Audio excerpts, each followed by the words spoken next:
News Army.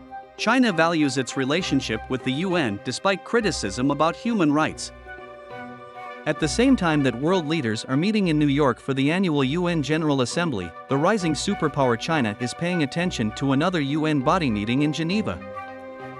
At a session of the Human Rights Council that is still going on, Chinese diplomats are speaking out and trying to persuade others not to call for a closer look at what China calls its anti-extremism campaign in Xinjiang. This is because of a UN report on abuses against Uyghurs and primarily other Muslim ethnic groups in the western China border region.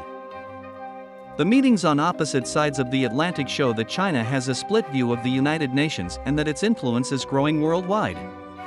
Beijing looks to the UN, where it can count on support from countries it has befriended and, in many cases, helped financially, as a counterweight to US-led blocs like the Group of Seven, which are becoming more hostile to China. Helena Lagarde from the Mercator Institute for China Studies in Berlin said, China sees the U.N.as an important place where it can promote its strategic interests and goals and try to change the way the world works.